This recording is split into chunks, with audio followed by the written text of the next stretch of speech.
কিশোরগঞ্জ জেলায় একটা মসজিদ আছে, নাম হলো পাগলা মসজিদ। আমি নিজের চোখে দেখেছি, শুক্রবারে জুমার রাত্রিতে, বৃহস্পতিবার দিবাগত রাতে কেউ যদি ফজরের নামাজ গিয়া পড়তে পারে আর পয়রা যদি মসজিদ থেকে না বের হয়, তাইলে জুম্মাটা মসজিদের ভিতরে পড়তে পারে। আর আপনি সকাল 9টা 10টায় যাবেন, মসজিদের ভিতরে তো দূরের কথা, বারান্দায় জায়গা পাবেন না। পাগলা মসজিদে যারা জুম্মা পড়তে যায়, আপনারা গিয়ে দেখবেন, যদি সকাল 9টা 10টায় যান, তাইলে মসজিদের বারান্দা থেকেও অনেক দূরে আপনাকে দাঁড়িয়ে নামাজ পড়তে হবে। এখন এই মসজিদ দেখার জন্য বাংলাদেশের বিভিন্ন প্রান্ত থেকে হাজারে হাজারে মানুষ সেখানে গিয়ে ভিড় করে। বলুন, পাগলা কি কেউ বলছে তোমরা এসে দেখো? ওই এলাকার মানুষগুলা পাগলাকে তহমত দিয়েছিল, পাগলা নাকি নামাজ পড়ে না, পাগলা নাকি আল্লাহরে ডাকে না, আল্লাহরে সিজদা করে না। ভাইয়ের আমার, বন্ধুরা আমার, লোক দেখানো ইবাদতকারীকে আমার আল্লাহ পছন্দ করে না। এই জন্য দুনিয়া লোভী মানুষগুলা যখন ঘুমের ঘরে চলে যায়, দুনিয়া লোভী মানুষগুলা যখন ঘুমের ঘরে চলে যায়, আল্লাহর পাগল যারা হয়, মাজনুন যারা হয়, এরা তখন দেখবেন নির্জনে আমার মৌলারে নির্জন স্থানের মধ্যে যাইয়া আমার আল্লাহকে সিজদার মাধ্যমে মৌলার সাথে একটা প্রেমের কালেকশন ফিট কইরা রাখে। কথা কোন ঠিক কিনা? আমার নবীনগর উপজেলার বাবাজিরা, ওই কিশোরগঞ্জের পাগলার উপর অনেকে পাথর ছুঁড়ে মারত, অনেকে তাকে রক্তাক্ত করত, কিন্তু পাগলা বলতো, রাখ রে রাখ, তোরা আমারে চিনলি না, তোরা তো ভাবস আমি দুনিয়া লোভী পাগল, আমি দুনিয়ার পাগল না রে, আমি আমার মৌলার প্রেমের পাগল। পাগলা চোখের পানি ছেড়ে কামতো, দয়াল আল্লাহ রে, কি নাম জপলে পাবো তোমারে, দয়াল আল্লাহ রে, কি নাম জপলে পাবো তোমারে। দুনিয়ার মানুষরা নিন্দা করত, পাগলার সম্মান আল্লাহর দরবারে বৃদ্ধি হতো। আর এমন ভাবে বৃদ্ধি হয়েছে, আপনারা কিশোরগঞ্জের পাগলা মসজিদ দেখার জন্য কোটি কোটি মানুষের গিয়ে সেখানে ভিড় হয়। প্রতিদিন প্রতিনিয়ত হাজারে হাজার মানুষ যাচ্ছে। কোত্থেকে যাচ্ছে, কোন জায়গা থেকে আসছে, কাউকে কোনো দাওয়াত দিতে হয় না, অটোমেটিকলি যাইয়া সেখানে তারা নজরানা দিচ্ছে, হাদিয়া তুহফা দিচ্ছে। আর ওই হাদিয়াগুলা গনতে গেলেও কয়েকজন লোক লাগে। কোটি কোটি টাকা, বস্তা দিয়ে টাকা গনতে হয়, বস্তা দিয়ে টাকাই না গনতে হয়। পাগলা বলছিল যে আমি নামাজ পড়ি না, রাগ তরারে নামাজের জায়গা দিয়ে যাই। তখন পাগলা মসজিদ বানাইয়া দুনিয়া থেকে চলে গেছে আল্লাহর ইবাদত করার জন্য। দুনিয়া লোভীদেরকে মসজিদ বানায় কইছে, তোরা মসজিদে আল্লাহকে ডাকবি আর সারা জীবন আমারে মনে রাখবি, মসজিদে গিয়ে তোরা ইবাদত করবি, সারা জীবন আমারে মনে রাখবি। ভাইয়ার আমার, এই জন্য লোকের মন্দ পুষ্পচন্দ, আজকে যারা এই সমাজে ওলি আল্লাহর মাজার শরীফে হামলা করেছে, ভাঙচুর করেছে, এরা কোনো হিন্দু পাড়ার লোক নয়, খ্রিস্টান পাড়ার লোক নয়, বৌদ্ধ পাড়ার লোক নয়। খোঁজ নিয়ে দেখেন, এরা দাড়িওয়ালা, টুপিওয়ালা, জুব্বাওয়ালা। আমার প্রশ্ন হলো, তৌহিদি জনতার নাম দিয়া যারা মাজার শরীফ ভাঙচুর করে, আল্লাহর ওলিদের সামনে গুস্তাখি করে, এরা কোনোদিন ইমামদার হতে পারে না। ঠিক কিনা বলেন? এরা কোনোদিন মুমিন হতে পারে না। রাগ করছেন? কষ্ট পেয়েছেন? কারণ নেককার মুমিন ব্যক্তিরা কখনো কারো মনে আঘাত দিতে পারে না। ঠিক কিনা বলেন? ভাইয়ের আমার, বন্ধুরা আমার, ইদানিং দেখছি চেয়ারম্যান সাহেব বেহেশতের টিকিট বেচে লিতেছে।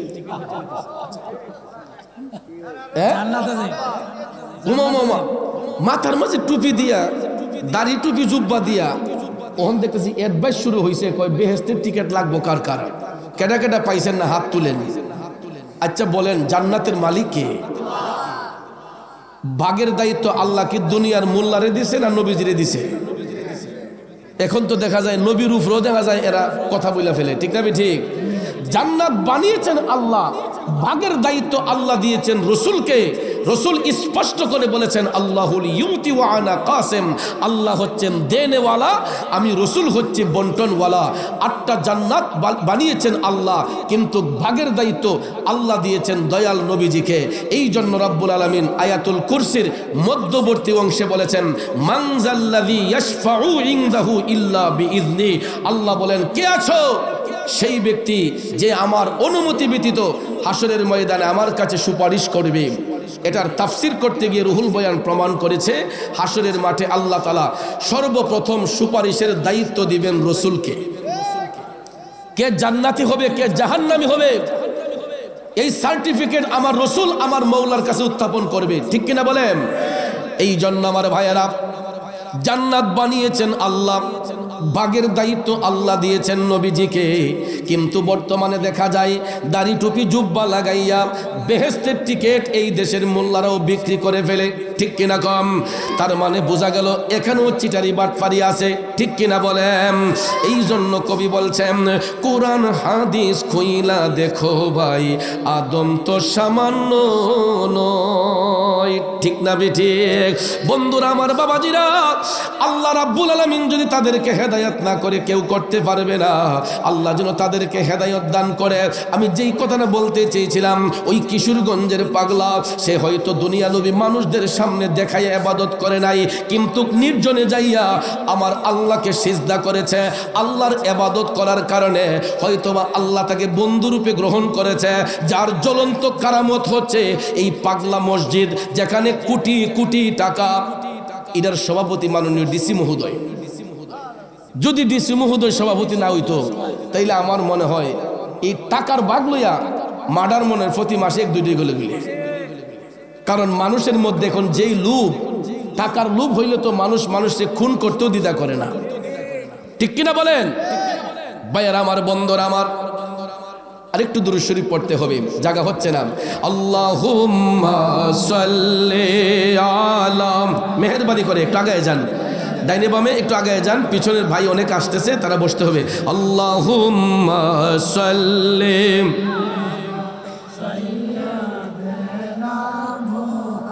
মাহাদিনা বি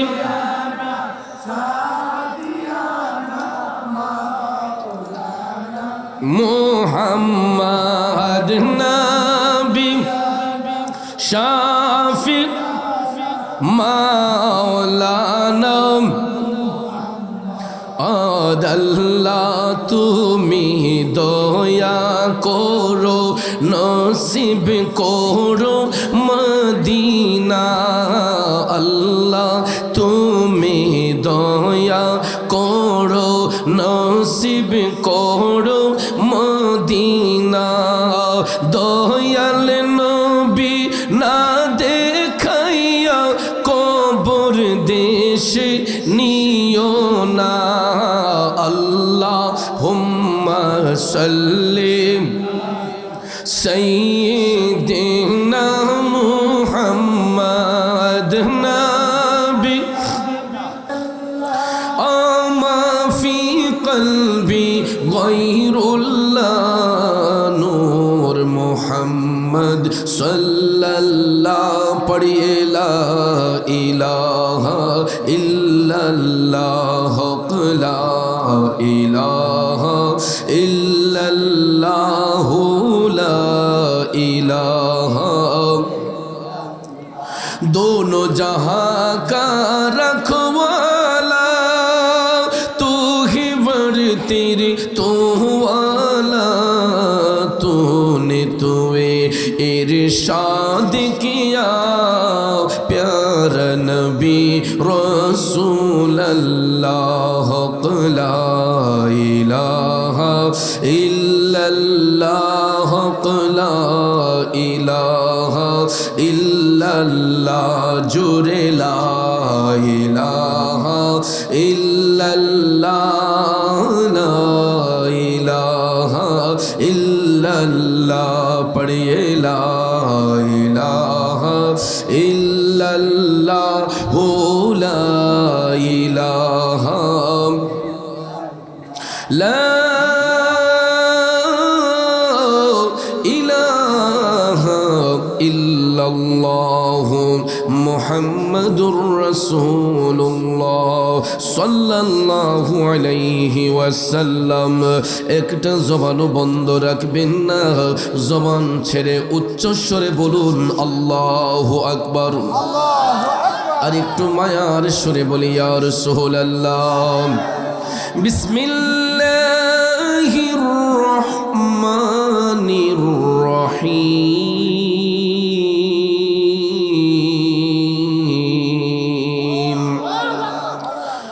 ইয়া আইয়ুহান নাসু উবুদু রাব্বাকুমুল্লাযী খালাকাকুম الذي خلقكم والذين من قبلكم لعلكم تتقون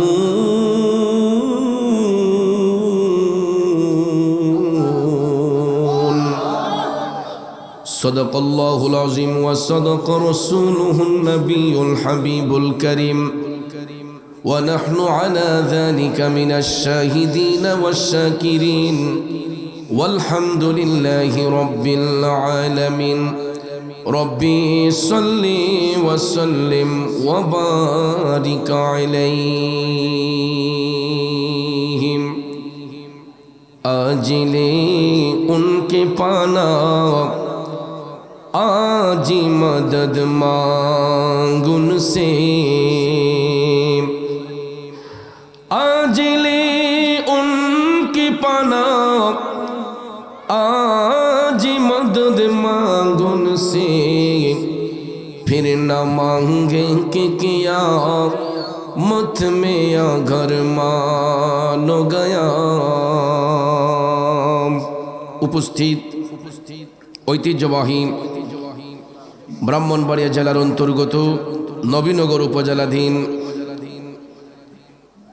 ঐতিহ্যবাহী উত্তর দাররা কেন্দ্রীয় জামে মসজিদ সংলগ্ন স্কুল মাঠ প্রাঙ্গণে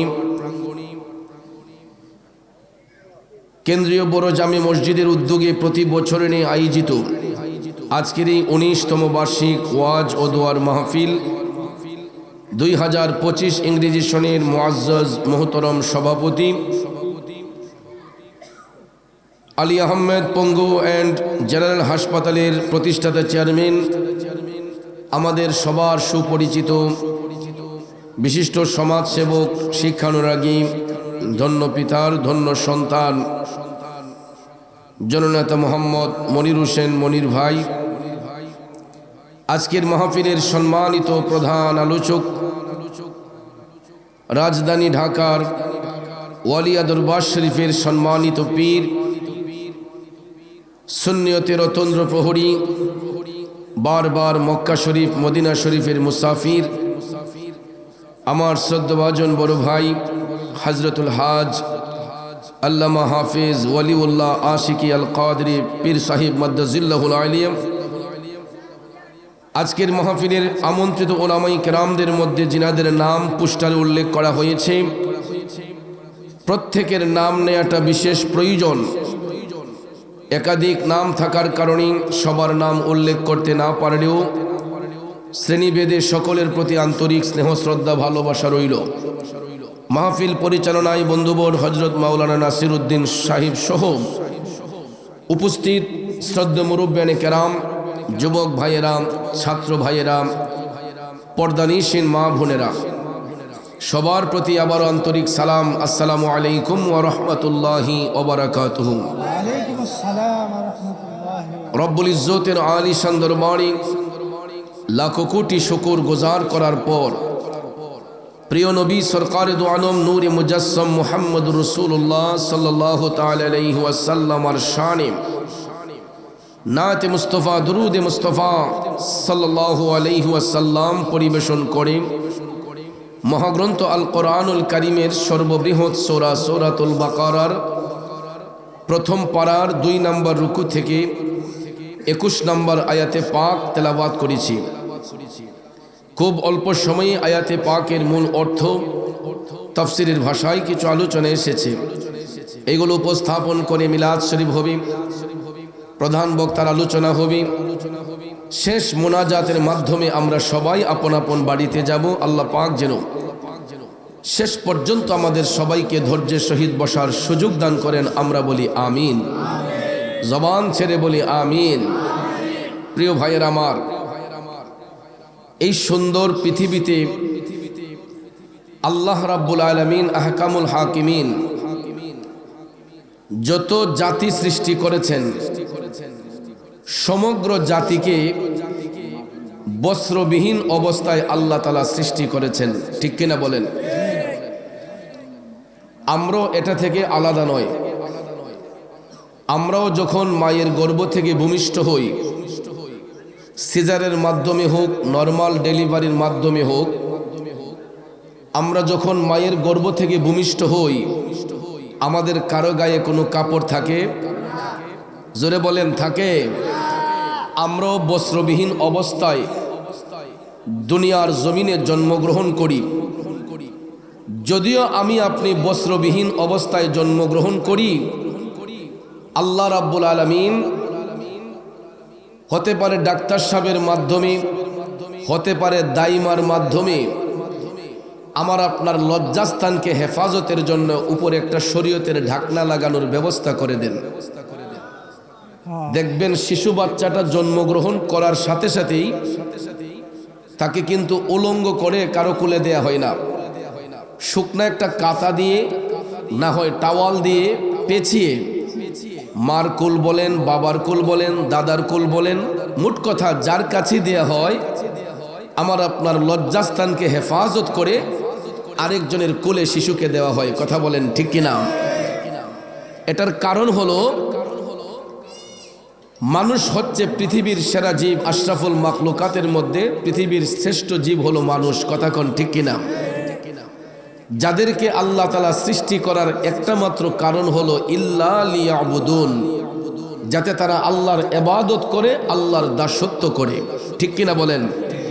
এই জন্য আমার ভাইয়েরা, বাচ্চা জন্মগ্রহণ করার সাথে সাথে আমার আপনার গায়ের উপর শরীয়তের ঢাকনা থাকে। এছাড়া অন্যান্য প্রাণীর দিকে তাকাইয়া দেখেন, কোনো প্রাণীর গায়ের মধ্যে কোনো বস্ত্র থাকে না। পশু পাখি থেকে নিয়ে যা কিছু আছে আপনারা তাকাইয়া দেখেন, বস্ত্রবিহীন অবস্থায় তারা চলাফেরা করে। একমাত্র পৃথিবীর উত্তম জাতি মানুষ জাতিকে আল্লাহ রাব্বুল আলামিন সতর ঢাকার জন্য, শরীয়তের ঢাকনা দেওয়ার জন্য কাপড় পরার ব্যবস্থা করে দিয়েছেন।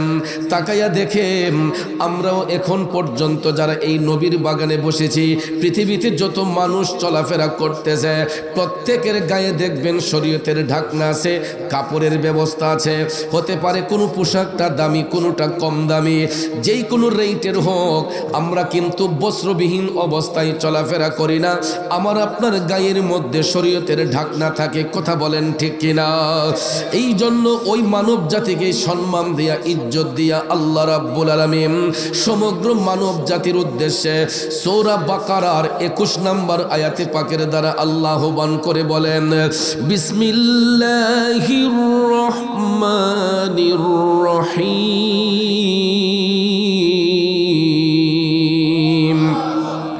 ইয়া আইয়ুহান নাসু উবুদু রাব্বাকুম। ঘোষণাকার আল্লাহ রাব্বুল আলামিন ঘোষণা করে বলে, হে মানব জাতিরা, তোমরা তোমাদের রবের ইবাদত করো, তোমরা তোমাদের রবের দিকে ঝুঁকে যাও। কেননা আল্লাযী খালাকাকুম ওয়াল্লাযীনা মিন ক্বাবলিকুম, আল্লাহ বলেন যিনি তোমাদেরকে এবং তোমাদের পূর্ববর্তীদেরকে সৃষ্টি করেছেন। শুধু তোমাদেরকে নয়, যিনি তোমাদের পূর্ববর্তীদেরকেও সৃষ্টি করেছেন। কেন? লাআল্লাকুম তাত্তাকুন,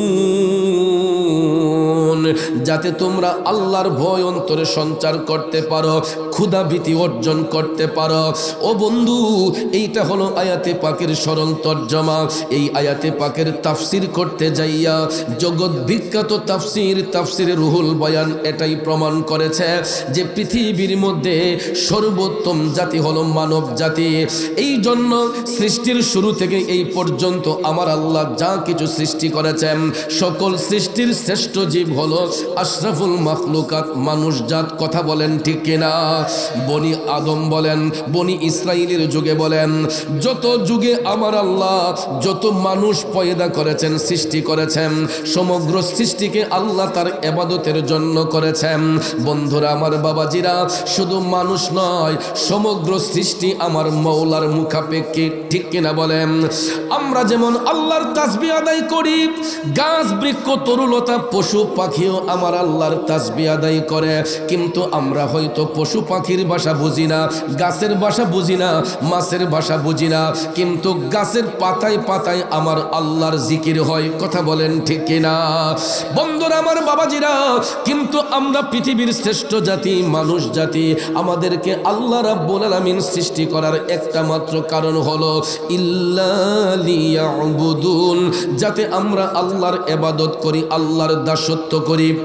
এত সুন্দর করে বলার পরেও আজকে দেখেন আমরা মানুষ জাতিরা বিবেকবান হওয়ার পরেও আল্লাহর ইবাদত থেকে আমরা দূরে সরে থাকি।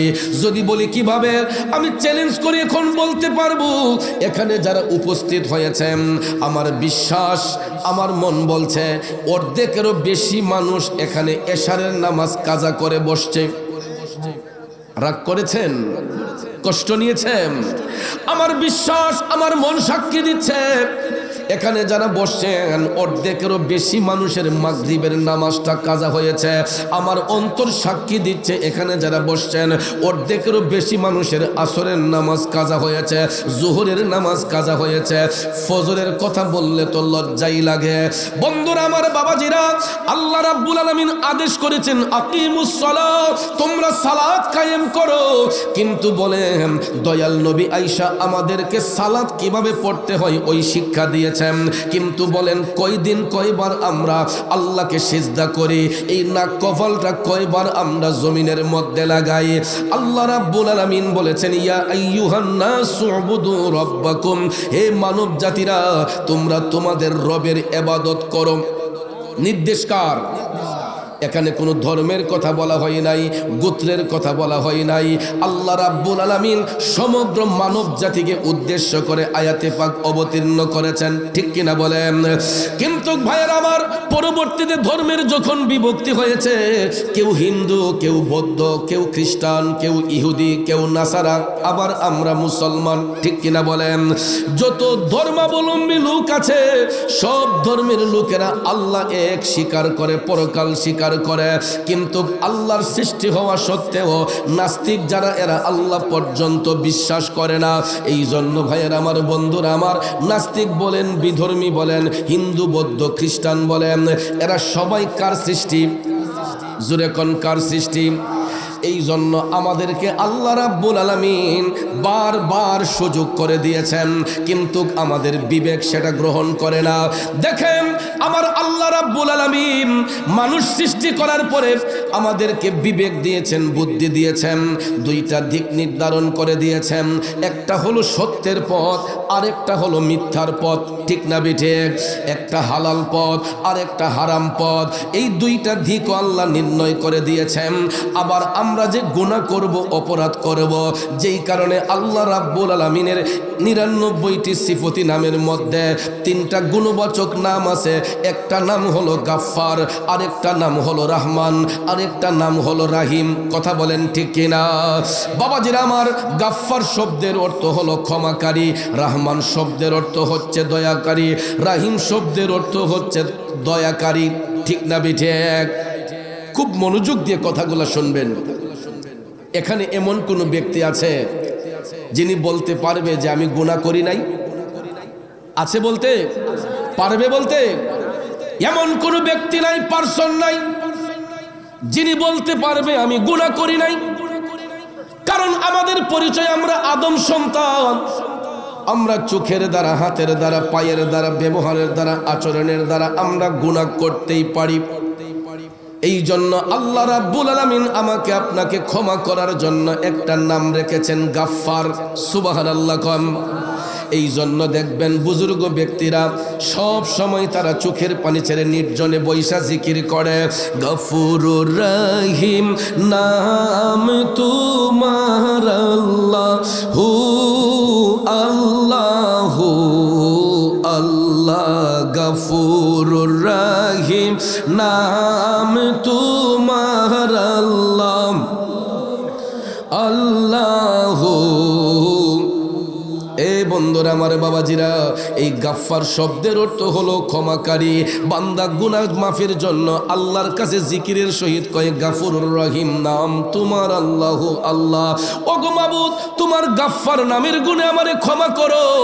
আমার আল্লাহ বান্দার চোখের পানি সহ্য করে না, এই জন্য যখন গাফফার নামের ওসিলা ধরে কোনো ব্যক্তি চোখের পানি ছেড়ে আমার মওলার দরবারে কান্দে, আমার আল্লাহর মায়া হয়ে যায়, দয়া হয়ে যায়। তখন আল্লাহ রাব্বুল আলামিন ওই নামের গুণে বান্দারে ক্ষমা করে দেয়। শুধু তাই নয়, আমার আল্লাহর নাম হচ্ছে রহমান, আমার আল্লাহর নাম হচ্ছে রাহিম। এই দুইটা নামের একটা অর্থ, দুইটা নামের একটা অর্থ আর রহমান আর রহিম। সূরা ফাতিহাতে এই দুইটা নাম মুবারক এসেছে, কথা কোন ঠিক কিনা? আল্লাহ পাকের একটা নাম হলো রহমান, একটা নাম হলো রাহিম। এই রহমান নাম দিয়ে আমার আল্লাহ সমগ্র সৃষ্টি জগৎকে দয়া করে। সুবহানাল্লাহ কোন। এই রহমান নাম দিয়ে সমগ্র সৃষ্টি জগৎকে আমার আল্লাহ দয়া করে। যেমন এক্সাম্পল, আল্লাহর পক্ষ থেকে যখন বৃষ্টি বর্ষণ হয়, এই বৃষ্টিটা কি শুধু মুসলমানের ঘরে পড়ে না হিন্দু বাড়িতে পড়ে? মুসলমানের জমিনে পড়ে না হিন্দুর জমিনে পড়ে? খ্রিস্টানের জমিনে পড়ে না? নাস্তিকের জমিনে পড়ে না? সবার জমিনের মধ্যে এই বৃষ্টির ফোঁটা বর্ষণ হয়। বৃষ্টি দেন কে? বৃষ্টি উঠিয়ে নেন কে? তাইলে দেখেন আমার আল্লাহ কেমন মহান। আমার আল্লাহর নাম মুবারক রহমান, আমার আল্লাহর নাম হলো রাহিম। এই রহমান নামের শব্দের অর্থ দয়ালু, রাহিম শব্দের অর্থ দয়ালু। বাবাজিরা আমার, বন্ধুরা আমার, রহমান নামের পরিচয় দিয়ে আমার আল্লাহ গোটা সৃষ্টি জগৎকে দয়া করে। এখানে হিন্দু নাই, বৌদ্ধ নাই, খ্রিস্টান নাই, ইহুদি নাই, মুসলমান নাই, মোট কথা সমগ্র জাতি যাদেরকে আল্লাহ সৃষ্টি করেছেন, গোটা সৃষ্টি জগৎকে আমার আল্লাহ রহমান নাম দিয়া দয়া করে। আর রাহিম নামের পরিচয়টা তখন হয় যখন বান্দা থেকে যারা আল্লাহর বন্ধু হয়, যারা দিনদার, যারা মুত্তাকি, যারা ইমানদার, যারা পরহেজগার, ওই সমস্ত ব্যক্তিগুলা মুমিন বলে গণ্য হয়, ইমানদার বলে গণ্য হয়। আর ইমানদার ব্যক্তিরা দুনিয়া ছেড়ে যখন, দুনিয়ার মায়া ছেড়ে যখন তারা কবরে চলে যায়, তখন আমার আল্লাহ তাদেরকে রাহিম নাম দিয়া দয়া করে। আর রাহিম নাম দিয়া শুধু আল্লাহ মুমিন ব্যক্তিদেরকে দয়া করে। দুইটা নামের অর্থ একটাই। রহমান শব্দের অর্থ দয়ালু, রাহিম শব্দের অর্থ দয়ালু। আল্লাহর রহমান নাম দিয়ে গোটা সৃষ্টি জগৎকে আমার আল্লাহ দয়া করে, আর রাহিম নাম দিয়া আল্লাহ পাক শুধু মুমিনদেরকে দয়া করে। সুবহানাল্লাহ বলেন। তাইলে বাজান আমার, বন্ধুরা আমার, আমরা কি শুধু আল্লাহর বান্দা হব নাকি আল্লাহর বন্ধুও হতে চাই? সুদের ব্যবসা করে, ঘুষের ব্যবসা করে, চিটারি বাটপারি করে, উত্তর দাররার বাবাজিরা, সুদের ব্যবসা করে আল্লাহর ওলি হওয়া যাবে না, ঘুষের ব্যবসা করে আল্লাহর ওলি হওয়া যাবে না, চিটারি বাটপারি করে আল্লাহর ওলি হওয়া যাবে না, অন্যের হক নষ্ট করে আল্লাহর ওলি হওয়া যাবে না। নাকি যাবে? আমাদের দেশের মধ্যে দেখবেন কিছু কিছু রেডিমেড মুসল্লি আছে, যাদের মুখের কথা শুনলে, যাদের আচরণ দেখলে মনে হয় আল্লাহ মনে হয় আসমান থেকে ফেরেশতারা খালি পাঠাইছে। ঠিক কিনা? এই দেশে কিছু কিছু মানুষের লেবাস দেখলে, পোশাক দেখলে, সুরত দেখলে মনে হবে যে আল্লাহ মনে হয় ফেরেশতারা খালি এই মাত্র পাঠাইছে, নিষ্পাপ। কিন্তু ভাইয়ের আমার, রূপের পাগল না হইয়া গুণের পাগল হতে হবে। চামড়া সুন্দর দিয়ে কি হবে? বডি ফিটনেস দিয়ে কি হবে? যদি তার মধ্যে নেক আমল না থাকে, যদি তার মধ্যে ঈমান না থাকে, ওই ব্যক্তির বডি ফিটনেস দিয়ে কি হবে? রূপ দিয়া কি হবে? কারণ যেই রূপের বাহাদুরি আমরা করতেছি, বলুন এই রূপ গঠন করেছেন কে? জোরে বলেন, করেছেন কে? আল্লাহ কেমন কারিগর! এক একটা মানুষরে এক একটা রূপ দিয়ে আমার আল্লাহ সৃষ্টি করেছেন। ভাইবা দেখেন, কালো হোক, শ্যামবর্ণ হোক, ফর্সা হোক, উজ্জ্বল বর্ণ হোক, কারো রূপের সঙ্গে কারো রূপের কোনো মিল নাই। যাকে আমার আল্লাহ যেই রূপ দিয়ে বানিয়েছে এটা একমাত্র তার জন্যই প্রযোজ্য। অন্য কোনো পার্সনকে আমার আল্লাহ এই রূপ দিয়ে বানাই নাই। কথা বলেন ঠিক কিনা? এই জন্য বন্ধুরা আমার, বাবাজিরা রে, কখনো রূপের বড়াই করতে নাই, অহংকার করতে নাই, রিয়া করতে নাই। এই জন্য বাবাজিরা আমার, চিটারি বাটপারি করে আল্লাহর ওলি হওয়া যাবে না। রূপ দিয়া কি হবে যদি তার গুণটা সুন্দর না হয়? আমাদের দেশে দেখবেন কিছু কিছু লোক দেখানো ইবাদতকারী আছে, এরা মানুষদেরকে দেখাইবার জন্য নামাজ পড়ে, মানুষদেরকে দেখাইবার জন্য বন্দেগি করে, আর নিজ দিয়া গিয়া দেখবেন তরতাজা সুদের ব্যবসা করে, টেন্ডারবাজি করে। আছে না নাই? উপর দেখলে মনে হয় আসমানের ফেরেশতা, আর নিচ দিয়া গেলে দেখা যায় ওই ব্যক্তি টাটকা সুদ ঘুষের ব্যবসা করতেছে। ভাইয়ের আমার রাসূল পৃথিবীতে আসার পরে সুদকে হারাম করেছেন, করজায়ে হাসানাকে উত্তম করেছেন। ঠিক না ঠিক? ইসলাম সুদ ঘুষকে হারাম করেছে, করজায়ে হাসানাকে উত্তম রূপে জায়েজ করেছে। কথা কোন ঠিক কিনা? কিন্তু বলেন, এই সমাজের মধ্যে কয়জন মানুষ করজায়ে হাসানা দেয়? যদি আমরা কেউ কাছে গিয়ে বলি যে ভাই আমি একটু বিপদগ্রস্ত হয়েছি, আমাকে করজায়ে হাসানা 10,000 টাকা দেন, 20,000 টাকা দেন, এমন ভাবে ঠুট মুখ শুকিয়ে বলবে যে ভাই বিষ খাওয়ার পয়সাটাও নাই। ঠিক কিনা? করজায়ে হাসানা স্বরূপ 10,000 20,000 টাকার ধার চেয়েছেন যে ভাই আমি 15 দিন পরে দিয়ে দেব, 1 মাস পরে দিয়ে দেব। এমন সময় দেখবেন ঠুট মুখ শুকিয়ে কিছু কিছু মানুষ বলে ভাই আমার কাছে বিষ খাওয়ার পয়সাটাও নাই। এমন খালি কোনো সময় ছিল না। ঠিক নেই? যদি কোনো ব্যক্তি গিয়ে বলে ভাই বিপদে পড়ে গেছি, আপনার ভাইস্তাকে বিদেশে পাঠাবো, আপনার ভাগিনারে বিদেশে পাঠাবো, আমার ছেলেটাকে বিদেশে পাঠাবো, 50,000 টাকা দেওয়া যাবে নি পত্তনের উপরে, লাভের উপরে, পত্তনের উপরে? তখন কই 50 আমি দেই না, নিলে একবারে বরাবর। ঠিক না বেঠিক? করজায়ে হাসানা চাইলে টাকা হয় না, লাভের উপর টাকা চাইলে লাভের অভাব হয় না, লাভের উপর টাকা চাইলে টাকার অভাব হয় না। এ নবীর প্রেমিকেরা, আল্লাহ তাআলা মাঝে মধ্যে আমাদের খাসিয়ত দেখে নারাজ হইয়া যায়। ভূমিকম্প কিন্তু এমনিতে আসে না বাজান। মানুষ যখন পাপ করতে করতে সীমা লঙ্ঘন করে ফেলে, তখনই দেখবেন আমার আল্লাহ পাক রাব্বুল আলামিন নারাজ হইয়া আমাকে আপনাকে টর্নেডো দিয়া, ভূমিকম্প দিয়া রেড সিগন্যাল দেন। ঠিক কিনা বলেন? গত 2 সপ্তাহ আগেও, 2-3 সপ্তাহ হয়ে গেছে, রাজধানী ঢাকায় একদম অনেক বিল্ডিং বাঁকা হয়ে গেছে। কথা কোন ঠিক কিনা?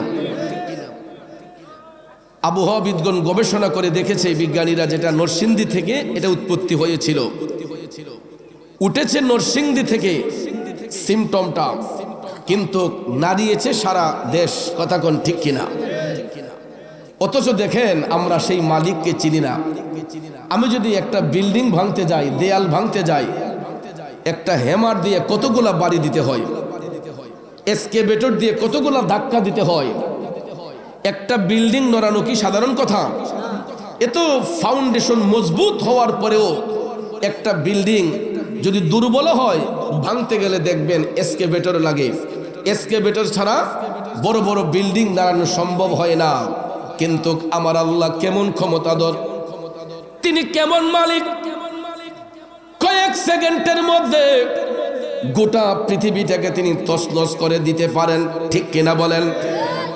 এই ভূমিকম্প যখন আসছিল, এখন তো সোশ্যাল মিডিয়ার যুগ, ডেভেলপ যুগ এখন ডেভেলপ। অনেকের বাসা বাড়িতে সিসি ক্যামেরা আছে। ঠিক কিনা বলেন? অনেকের বাসা বাড়িতে সিসি ক্যামেরা আছে। আমি সিসি ফুটেজগুলা যখন ফেসবুকে আপলোড করা হয়েছে, আমি দেখলাম মা সন্তানকে ডাকতেছে, কিন্তু সন্তানকে নিয়ে বের হবার টাইম পাচ্ছে না। বাবা সন্তানকে ডাকতেছে, কিন্তু নিজের জান বাঁচানোর জন্য কিভাবে বের হবে এই টেনশনে ব্যস্ত। ঠিক কিনা বলেন? ও মনরে মরণ কথা কর স্মরণ, স্ত্রী পুত্র কেউ নয় আপন, ধনরত্ন সবিও কারণ মনরে। ও ভাই তুই মরিলে সঙ্গের সাথী হইবে না একজন সেকেন্ড, কইরে পাগল মন একবার ভাবলে না রে তোর হইব রে মরণ। এ বন্ধু কার জন্য সুদ ঘুষ খাইয়া টাকা বানাইব, কার জন্য হারাম টাকা দিয়া পাহাড় সম্পদের পাহাড় গড়ব? আমি যদি এই মুহূর্তে মারা যাই, আমার সন্তান তো আমার কবরে যাবে না, আমার স্ত্রী আমার কবরে যাবে না, আমার কোনো মেয়ে আমার কবরে যাবে না, আমার কোনো বন্ধু বান্ধব আমার কবরে যাবে না। এ বন্ধু, যিনি আমাদের সঙ্গী কবরে হবেন তিনি হচ্ছেন শাহে মদিনা। কথা বলেন ঠিক কিনা? হারাম থেকে বাঁচার জন্য শিক্ষা দিয়েছেন, ওই নবী আমাদেরকে হারাম থেকে বাইচা থাকার শিক্ষা দান করেছেন। আমি যেই কথাটা বলতে চেয়েছিলাম বাজান, এই যে ভূমিকম্প আমার আল্লাহ দান করলেন, দেখলেন অনেকগুলা বিল্ডিং বাঁকা হয়ে গেছে, অনেকের ঘরের ফার্নিচার গুলা তছনছ হয়ে নড়ছে, অনেকের ঘরের শোকেসের মধ্যে যে কাচের জিনিসগুলা রেখেছিল এই কাচের জিনিসগুলা অটোমেটিকলি পরে ভেঙে গেছে। ঠিক কিনা? পরিবারের একটা সদস্য যদি এতগুলা কাচের জিনিস ভাঙতো, অবশ্যই তার বাবা তারে পিঠাইতো, মা তাকে পিঠাইতো। কথা কোন ঠিক না বেঠিক? আমার আল্লাহর পক্ষ থেকে ভূমিকম্প এসেছে, অনেকগুলা জিনিস নষ্ট হয়ে গেছে, অনেক বিল্ডিং বাঁকা হয়ে গেছে। আমার ভাইয়েরা, তাইলে চিন্তা করেন তিনি কেমন কারিগর, মুহূর্তের মধ্যে সবকিছু তছনছ করে দিতে পারেন। শুধু তাই নয়, এটা 7.1 মাত্রায় ছিল প্রথম ভূমিকম্পের যেই বেগটা। এর পরবর্তীতে কিন্তু আবার বিকাল বেলা হয়েছিল, দুপুর বেলা একটা হয়েছিল, এটা অনেকে অনুধাবন করতে পারে নাই। গত 3 দিন আগে আবার 4.1 মাত্রায় হয়েছে। গত 3 দিন আগে 4.1 মাত্রায় ভূমিকম্প হয়েছে। তখন আমরা টের পাই নাই, আমরা ঘুমের ঘরে ছিলাম। ভোর 6টায় একমাত্র যারা ফজরের নামাজ পড়েছেন তারা একটু টের পেয়েছে। রাজধানী ঢাকাতে, এটাও নরসিংদী থেকে উঠেছে। গভীর মনোযোগ আমার যুবক ভাইয়েরা, বাবাজিরা, 4.1 মাত্রার ভূমিকম্প, এটা ঘুমের ঘরে থাকা অবস্থায় আমার আল্লাহ পাঠাইছিলেন। আপনারা চিন্তা করেন যদি এটা 10 মাত্রায় হইতো, তার উপরে হইতো, তাইলে বাজান ঘুমের ঘরে আমার আপনার মরণ হইয়া যাইতে পারত কিনা? ঘুমের ঘরে আল্লাহ চাইলে আমাদেরকে মেরে ফেলতে পারেন কি পারেন না? বন্ধুরে, তাইলে একটাবার বিবেকটাকে জিজ্ঞেস করেন, বারবার এই ভূমিকম্পের লক্ষণটা কি? বারবার এই ভূমিকম্প আসার কারণটা কি?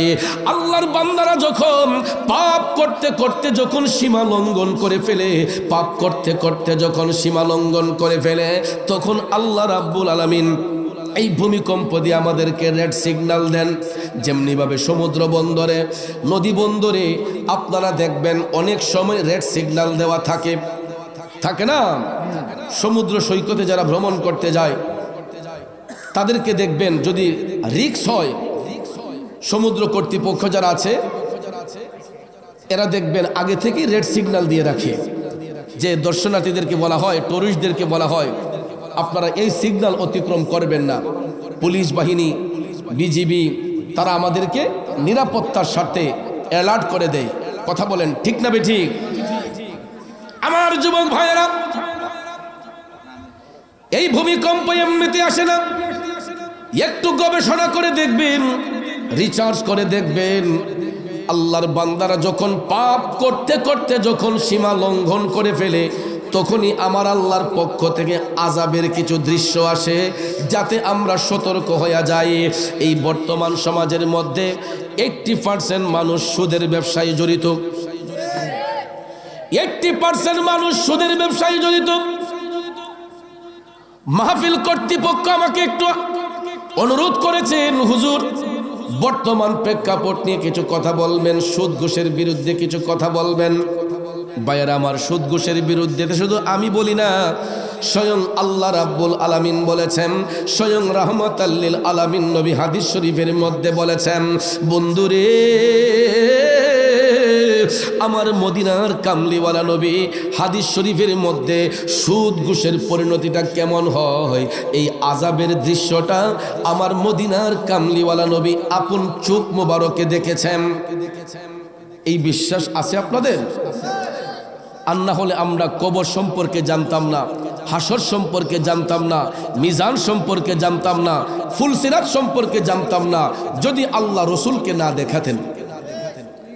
নবী দেখা এইগুলা পৃথিবীতে এসে রসুল বর্ণনা করে আমাদেরকে শিক্ষা দিয়েছেন, তোমরা এই কাজ করলে জান্নাত পাবা, এই কাজ করলে তোমরা জাহান্নাম পাবা।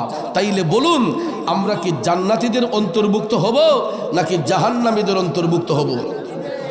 জান্নাতীদের অন্তর্ভুক্ত হইলে, জান্নাতীদের অন্তর্ভুক্ত হলে আল্লাহকে ভয় করতে হবে, আল্লাহর ইবাদত করতে হবে। কারণ যারা আল্লাহর ইবাদত করে আমার আল্লাহ রাব্বুল আলামিন ওই ব্যক্তিদেরকে জান্নাতবাসী বানায়। আমার রসুল বলেছেন একজন সাধারণ ইমানদার, রসুল বলেছেন একজন সাধারণ ইমানদার জান্নাতের মধ্যে যখন প্রবেশ করবে, জান্নাতের সর্বনিম্ন জায়গা যেটা, জান্নাতের সর্বনিম্ন জায়গা যেটা, এখানে যারা থাকবে সর্বনিম্ন জান্নাতীয় যারা হবে, এদের সেবার জন্য 70,000 ফেরেশতা আমার আল্লাহ নিয়োজিত করে দিবে। আমার রসুল বলেছেন সর্বনিম্ন জান্নাত যেটা, এখানে যারা বসবাস করবে তাদের জন্য 70,000 ফেরেশতা তাদের সিকিউরিটি গার্ড হবে, তাদের সিকিউরিটির দায়িত্ব পালন করবে। আর 72 জন বেহেশতের হুর গেলমা ওই জান্নাতি পুরুষদের সেবার মধ্যে থাকবে। একদম সর্বনিম্ন জান্নাত যেটা, এটার মধ্যে যদি কোনো মুমিনকে পাঠানো হয় নেক আমলের কারণে, ঈমান এবং আমলের কারণে, রসুল বলেন সর্বনিম্ন জান্নাতে যারা বসবাস করবে এদের এক একজনের জন্য 70,000 ফেরেশতা থাকবে, তাদের সিকিউরিটি গার্ড, তাদেরকে ব্যাকআপ দেওয়ার জন্য, নিরাপত্তা দেওয়ার জন্য। আর 72 জন বেহেশতের হুর থাকবে কন্টিনিউ তাদেরকে আরাম দেওয়ার জন্য।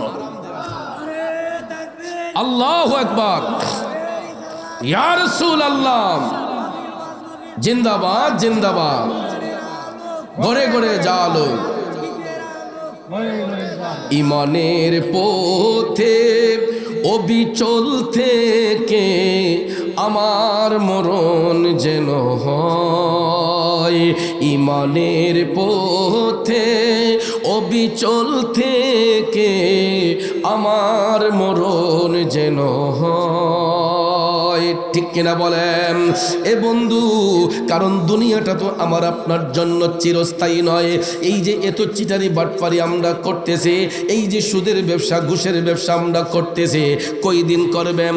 10 বছর, 20 বছর, 30 বছর, 40 বছর, 50 বছর, 60 বছর, 70 বছর, 80 বছর, সর্বোচ্চ 100 বছর, এর চাইতে বেশি না। কিন্তু কবরের জিন্দেগিটা তো একদিন আর 2 দিনের না, 100 বছর আর 50 বছরের না। বাজানো কবরের মধ্যে কত বছর পরে থাকতে হবে এর নির্দিষ্ট কোনো গ্যারান্টি পৃথিবীর কোনো মুফতি সাহেব, মুহাদ্দিস সাহেব দিতে পারবে?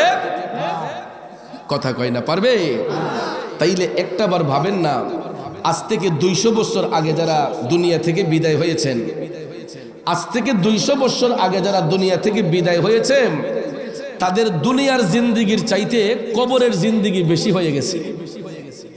কথা বলেন, দুনিয়ার জিন্দিগির চাইতে কবরের জিন্দিগি বেশি হয়ে গেছে। তাইলে বাজান, এই দুনিয়া আসল না আখেরাত আসল? দুনিয়াটা ক্ষণস্থায়ী, আর আখেরাতটা কতদিন থাকতে হবে, আখেরাতের জিন্দেগি কতদিন কাটাইতে হবে একমাত্র আল্লাহু আ'লামু। আল্লাহ তাআলাই ভালো জানে। কথা বলেন ঠিক কিনা? আখিরাতের মধ্যে কতদিন থাকতে হবে, কত বছর থাকতে হবে, এই গ্যারান্টি একমাত্র আল্লাহ তাআলাই দিতে পারেন এবং আল্লাহর নবী ভালো জানেন। কথা বলেন ঠিক কিনা? বন্ধু, তাইলে কি হবে? হারাম খাইয়া কি হবে? মানুষের মনে কষ্ট দিয়া, মানুষের দিলের মধ্যে আঘাত দিয়া যতই নামাজ পড়েন, বন্দেগি করেন, ওই ইবাদত দিয়ে আত্মার মধ্যে কোনোদিন শান্তি আসবে?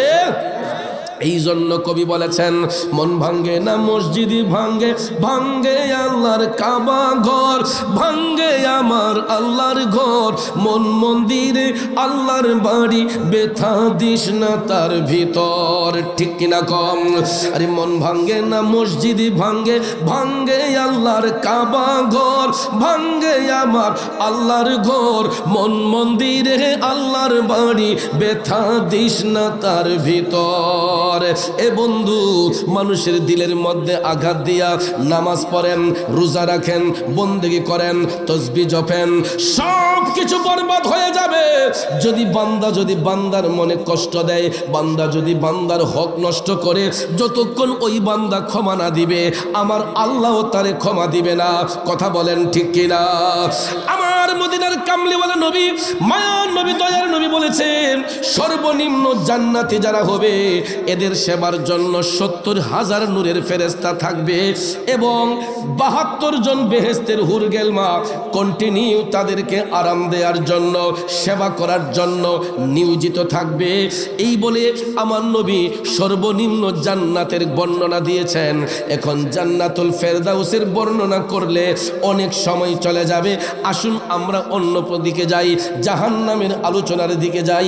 আমার রাসূল জান্নাত দেখার আগেও জাহান্নাম দেখতে ইচ্ছে পোষণ করেছিলেন। আগে প্রথম আসমানে গিয়ে আল্লাহ যখন অনুমতি দিলেন নবীকে দেখানোর জন্য, জান্নাত জাহান্নামকে সুসজ্জিত করে রাখলেন, রাসূল বললেন, জিবরাইল, আমি জান্নাত পরে দেখব, আগে জাহান্নাম দেখতে চাই, আগে আমি জাহান্নাম দেখতে চাই। কারণ জান্নাতে তো অবশ্যই ভালো জায়গা, সেখানে মানুষ ভালোভাবেই থাকবে। রাসূল বললেন, জিবরাইল, আমি আগে জাহান্নাম দেখতে চাই। জিবরাইল আলাইহিস সালাম বললেন, নবী গো, এটা আপনার ইখতিয়ার, আল্লাহ রাব্বুল আলামিন দুইটাকেই আপনার জন্য সুসজ্জিত করে রেখেছেন। জিবরাইল আলাইহিস সালাম নবীজির খাদেমের দায়িত্ব পালন করেন। আমার মদিনার কামলিওয়ালা নবী, মায়ার নবী, দয়ার নবীজি জাহান্নামের দরজা দিয়ে প্রবেশ করলেন। ফেরেশতারা আমার রাসূলকে অভ্যর্থনা জানানোর পরে জাহান্নামের গেট দিয়ে আমার নবী প্রবেশ করেই দেখতেছেন দুর্গন্ধ পাওয়া যাচ্ছে, নবীজির নাক মুবারকের মধ্যে দুর্গন্ধ আসতেছে। হঠাৎ করে আমার রাসূল সামনের দিকে তাকাইয়া হঠাৎ করে দয়াল নবী দেখতেছেন কিছু কিছু লোক দেখা যাচ্ছে যাদের পেট গোলা অনেক উঁচা উঁচা, পেটের চামড়া গুলা খুবই পাতলা, সাপ বিচ্ছুগুলা তাদের পেটের মধ্যে দৌড়াদৌড়ি করতেছে। নাউজুবিল্লাহ বলতেন না? পিছনের বাইরা আরো জোরে এখন না, নাউজুবিল্লাহ। আল হাক্কু মুররুন, সত্য কথা তিতা লাগে, কিন্তু সত্যটা গ্রহণ করবেন আমার উত্তর দাররার বাবাজিরা। বর্তমানে দেখবেন, আমি ইতিপূর্বে একটা আলোচনায় বলেছিলাম, বড় লোকদের ড্রয়িং রুমের ভিতরে আপনারা দেখবেন কর্নারের মধ্যে অ্যাকোরিয়াম বানিয়ে রাখছে। কারো ঘরে ছোট অ্যাকোরিয়াম, কারো ঘরে বড় অ্যাকোরিয়াম। অ্যাকোরিয়াম কোনটা জানেন? গ্লাস ফিটিং করে দেখবেন হরেক রকমের মাছ এটার ভিতরে ছাইরা দিছে। বৈদ্যুতিক চার্জের মাধ্যমে দেখবেন বিদ্যুতের সুইচ অন করলে একটা বাতি জ্বলে, পানিগুলা ঝিলমিল করে, কালারিং পেপার যখন দিয়ে দেয় সাইডে, হরেক রঙের মাছ আপনারা দেখবেন এটার ভিতরে ছাড়ে। বাহির থেকেও দেখা যায়, ভিতর থেকেও দেখা যায়। কথা বলেন ঠিক কিনা? যুবক ভাইয়েরা আমার, মুরব্বী বাবাজিরা আমার, বিজ্ঞান আবিষ্কার করেছে অ্যাকোরিয়াম, কিন্তু বিজ্ঞানীকে যদি জিজ্ঞেস করা হয়, বিজ্ঞানী ভাই আপনি কোন জিনিসটা নিয়ে গবেষণা করে অ্যাকোরিয়ামের আবিষ্কার করেছেন, বিজ্ঞানী স্পষ্ট করে বলে দেবে, আমার নবীর বর্ণনা অনুসারে সুদখোর ঘুষখোরের পেটকে রিচার্জ করে, সুদখোর ঘুষখোরের পেটকে রিচার্জ করে। নারে তাকবীর, নারে রিসালাত। নারে রিসালাত, আহলে সুন্নাত ওয়াল জামাত। আমাদের সবার প্রিয় নবীনগর উপজেলা বিএনপির সাবেক সভাপতি, নবীনগর উপজেলা পরিষদের সাবেক সংগ্রামী চেয়ারম্যান, জননন্দিত ব্যক্তি, আমার অত্যন্ত মহব্বতের শ্রদ্ধাভাজন বড় ভাই আলহাজ ইঞ্জিনিয়ার শফিকুল ইসলাম সাহেব আমাদের মাহফিলে উপস্থিত হয়েছেন।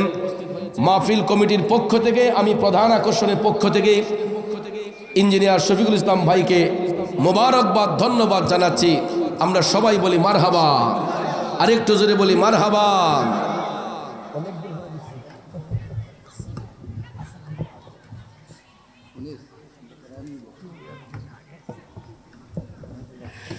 আমরা সবাই বলি মারহাবা। একটু দুরূদ শরীফ পড়েন, আল্লাহুম্মা সাল্লি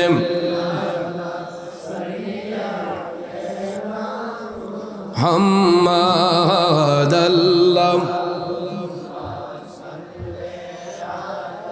সাইয়্যিদিনা আদনাবিয়ানা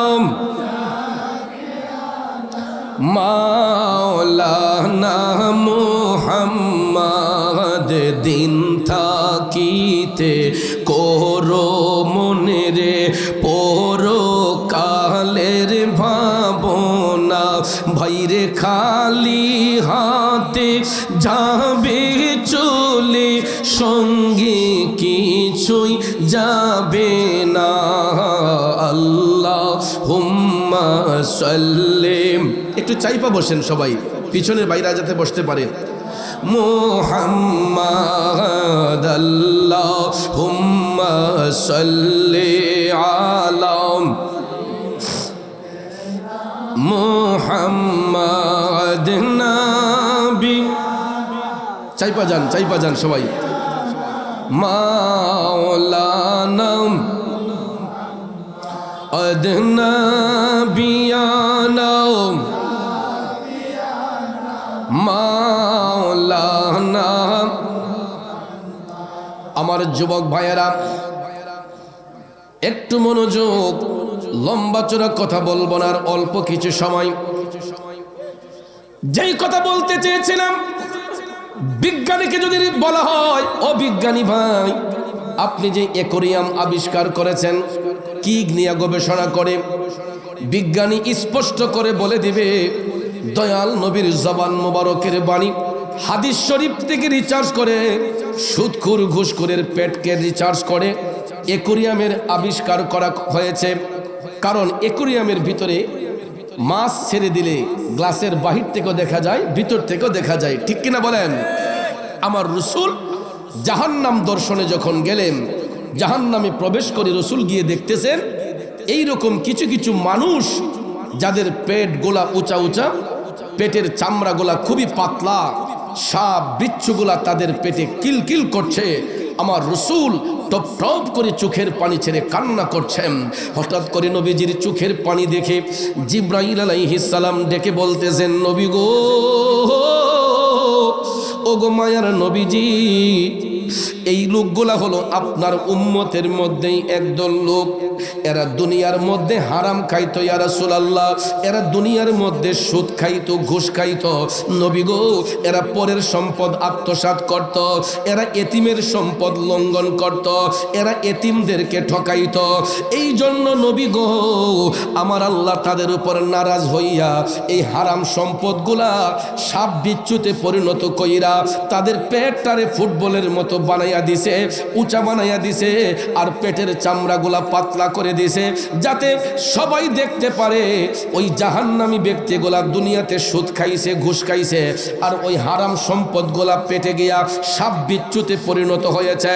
জিব্রাইল আলাইহিস সালাম ডাক দিয়া কই, নবী গো, ইয়া রাসূলুল্লাহ, সুদখোর ঘুষখোরের পেটের মধ্যে যেই সাপগুলা কামড়াইতেছে, এরকম একটা সাপ যদি দুনিয়াতে বের হইয়া একটু কালো শ্বাস দিত, কি দিত? তার বিষটা যদি একটু প্রয়োগ করত, তার একটু কালো শ্বাসে গোটা পৃথিবী অন্ধকার হয়ে যেত। চিল্লাইয়া বলেন নাউজুবিল্লাহ। বাবাজিরা আমার, তাহলে বলুন, এটা কি আমরা খাইব না ছাড়ব? খাইব না ছাড়ব? কিন্তু আপনারা দেখবেন এরা নামাজ পড়ে একটু বেশি। যারা তোলা দেখায় এরা দেখবেন ইহানো দাগ একটা, ইহানো একটা, ইহানো একটা, মোটামুটি অটো রিক্সা হয়ে জায়গা। কথা কোন ঠিক কিনা? গভীর মনোযোগ। যারা হারাম ব্যবসা করে, যারা সুদ ঘুষের ব্যবসা করে, ওই ব্যক্তিগুলা কবরের মধ্যে এরা জাহান্নামের তলদেশে তাদের স্থান হবে। রাসূল বলেছেন এরা যখন দুজখে যাবে, দুজখের সবচাইতে নিম্নতম স্থান। যারা সুদ ব্যবসা করে, ঘুষের ব্যবসা করে, মানুষের দিলে যারা আঘাত দেয়, দুজখের সবচাইতে নিচু জায়গা। এটা কতটুকু গভীর এই সম্পর্কে রাসূল বলেছেন যে দুজখের প্রথম স্টেপ থেকে একটা পাথর যদি নিচে ছাড়া হয়, ৭০,০০০ বছর যাবার পরে যতটুক নিচে যাবে, ৭০,০০০ বছরের রাস্তা যতটুক নিচে যাবে, এটা হচ্ছে দুজখের তলদেশ। নাউজুবিল্লাহ বলেন, কয় সুবহানাল্লাহ বলে। জাহান্নামের তলদেশ। দুজখ থেকে যখন একটা পাথর নিচের দিকে ছাড়া হবে, রাসূল বলেছেন ৭০,০০০ বছর যাওয়ার পরে যতটুক রাস্তা হবে, এতটুক গভীরতা হবে দুজখের সবচাইতে নিচু জায়গা। আর ওই জায়গার মধ্যে সুদকুর, ঘুষখোর, যারা হারাম ব্যবসা করে, যারা মানুষের সাথে প্রতারণা করে, ভাইয়েরা আমার, বন্ধুরা আমার, ওই ব্যক্তিগুলাকে সেই জায়গার মধ্যে রেখে আমার আল্লাহ তাদেরকে জাহান্নামের আগুন দিয়ে জ্বালাবে। তাদের পেটের মধ্যে সাপ বিচ্ছু কিলকিল করবে। চিল্লায়া বলেন নাউজুবিল্লাহ। বন্ধুরা আমার, বাবাজিরা, তাইলে ইবাদত শুধু করলেই হবে না, নামাজ শুধু পড়লেই হবে না। আমার আল্লাহ তাআলা বলেছেন ইন্নাস সালাতা তানহা আনিল ফাহশাই ওয়াল মুনকার। নামাজ এমন একটা ইবাদত যেই ইবাদতের দ্বারা আল্লাহর বান্দাদেরকে অশ্লীল কাজ থেকে, খারাপ কাজ থেকে মুক্ত করে। কিন্তু আমাদের সমাজে অধিকাংশ মানুষ দেখা যায় নামাজ পড়া মিথ্যা কথা বলে, নামাজ পড়া সুদের ব্যবসা করে, নামাজ পড়া ওজনে কম দেয়, নামাজ পড়া আরেকজনের হক নষ্ট করে। আসেনি? এই লোক দেখানো ইবাদতকারীকেও আমার আল্লাহ জাহান্নামের সবচাইতে নিচু জায়গা, এটার নাম হচ্ছে জুব্বুল হুজন। নাম কি? জুব্বুল হুজন। জাহান্নামে এর চাইতে আর কোনো খারাপ জায়গা নাই। জুব্বুল হুজন হচ্ছে জাহান্নামের সবচাইতে নিকৃষ্ট জায়গা। এই জায়গার মধ্যে রাখা হবে যারা লোক দেখানো ইবাদত করে, মানুষকে দেখাবার জন্য, আল্লাহর সন্তুষ্টির জন্য নয়। তাহলে বলুন, আমাদের দেশে লোক দেখানো ইবাদতকারী আসেনি? কথা বলেন আসেনি? বন্ধুরা আমার, বাবাজিরা, এই জন্য এই লোক দেখানো ইবাদতকারীরা কোনোদিন আল্লাহর বন্ধু হবে না, বরঞ্চ জাহান্নামী হবে। আর যাদের ইবাদতের মকসদ হবে আল্লাহকে খুশি করার জন্য, যাদের ইবাদতের মূল উদ্দেশ্য হবে আল্লাহকে রাজি করার জন্য, আমার আল্লাহ ওই বান্দাদেরকে সৎকর্মের কারণে বন্ধুরূপে গ্রহণ করে নিবে। কথা বলেন ঠিক কিনা? কিন্তু আমরা সমাজের মানুষগুলা যাচাই বাছাই না করে দেখবেন এই সমস্ত মুমিন ব্যক্তিদের বিরুদ্ধে আমরা তহমত দেই, তাদের চরিত্র নিয়ে আমরা কথা বলি। আপনারা ইতিমধ্যে দেখেছেন এই স্বাধীন সোনার বাংলাদেশে মানুষ সম্প্রীতি হারিয়ে মানুষের বাক স্বাধীনতা নষ্ট হয়ে গেছে। এই বর্তমান সময়ে আপনারা লক্ষ্য করেছেন 5ই আগস্টের পর থেকে এই পর্যন্ত বাংলাদেশের মধ্যে অনেক ওলি আল্লাহর মাজার শরীফ ভাঙচুর হয়েছে। ঠিক কিনা বলেন? প্রায় 250-র মতো মাজার শরীফ। এরই মধ্যে উল্লেখযোগ্য 90 থেকে 95টা মাজার শরীফের ইট খোলা হয়েছে, ভাঙ্গা হয়েছে। আপনারা বলেন, মাথার মধ্যে লম্বা চুল হয়েছে, লম্বা চুলে উকুন ধরছে, উকুন তাড়ানোর জন্য চুল কাটবো না মাথা কাটবো? চুল কাটবো না মাথা কাইটা নেব? তাইলে মাজার শরীফের মধ্যে যদি কোনো ভণ্ডামি হয়, ওলি আল্লাহর মাজার শরীফের মধ্যে কোনো রকম ভণ্ডামি হলে আমরা এটা প্রতিহত করব, তাদেরকে বুঝাবো। ইসলাম তো মারামারির নাম নয়, কাটাকাটির নাম নয়। ঠিক কিনা বলেন? ইসলাম মারামারির নাম নয়, কাটাকাটির নাম নয়। ইসলাম হচ্ছে শান্তির ধর্ম, ইসলাম হচ্ছে মানবতার ধর্ম। যখন এই দেশ হিন্দু অধ্যুষিত ছিল, এই ভারত উপমহাদেশ যখন হিন্দু অধ্যুষিত ছিল, মুসলমানদের তো তখন কোনো বাক স্বাধীনতা ছিল না। ছিল না? আপনারা এখন হয়তো ব্রাহ্মণবাড়িয়া জেলার অধীনে, বাংলাদেশের রাজধানীর ব্রাহ্মণবাড়িয়া জেলার অধীনে, কিন্তু দেশ স্বাধীনের আগে আমরা ছিলাম ত্রিপুরা রাজ্যের অধীনে। ইতিহাস পরে দেখবেন যখন হিন্দুরা এই দেশ শোষণ করত, ঠিক কিনা বলেন? গতকালকে যেখানে প্রোগ্রাম করেছি কাইতলায়, সেখানে একটা জমিদার বাড়ি ছিল। নবীনগরে হয়তো আরো জমিদার বাড়ি হিন্দুদের ছিল না? এই হিন্দু জমিদাররা মুসলমানদেরকে কামলা খাটাইতো, মুনি খাটাইতো। ইতিহাস পরে দেখবেন তাদের বাড়ির সামন দিয়ে কোনো মুসলমান জুতা পাও দিয়ে যেতে পারে নাই। হিন্দু জমিদারদের বাড়ির সামন দিয়ে মাথায় ছাতা ধরে যাওয়া যায় নাই। জুতাগুলা বগলে নিয়ে, ছাতাটা বগলে নিয়ে, মাথাটা নিচু করে তাদের বাড়ির সামন দিয়ে যেতে হতো। মুসলমানদের কোনো বাক স্বাধীনতা ছিল না। কিন্তু এই দেশে আমরা এখন বর্তমানে সংখ্যাগরিষ্ঠ মুসলমান বেশি, 95% মুসলমান বাস করতেছে। এর পিছনে সবচেয়ে বড় অবদান হচ্ছে আল্লাহর ওলিদের, নেককার সালেহীন বান্দাদের। এ উত্তরদাররার বাবাজিরা গভীর মনোযোগ। যারা আল্লাহর ওলি হয় এরা তো সুদ ঘুষের ব্যবসা করে না। যারা আল্লাহর বন্ধু হয় এরা হারাম খায় না, মানুষের কষ্ট দেয় না, মানুষের হক নষ্ট করে না। আল্লাহর ওলিগণ মানবতা বোধ রেখে, শালীনতা দিয়ে, ভদ্রতা দিয়ে, কোরআন সুন্নাহর আলোকে বেদিনের অন্তরে দিনের মহব্বত পয়দা করেছেন, ঠিক কিনা বলেন? বন্ধুরা আমার, বাবাজিরা, আমাদের দেশের মধ্যে দেখবেন কিছু কিছু রেডিমেড মুসল্লি আছে, লোক দেখানো ইবাদতকারী আছে। এরা দেখবেন অহরহ আল্লাহর ওলিদেরকে নিয়ে মন্তব্য করে, আল্লাহর ওলিদেরকে নিয়ে গীবত করে, আছে না? কয় এরা বলে ওলি আল্লাহ যারা মজনুন পাগল যারা, কয় এরা বলে নামাজ পড়ে না। আপনি দেখলেন কেমনি এরা নামাজ পড়ে না?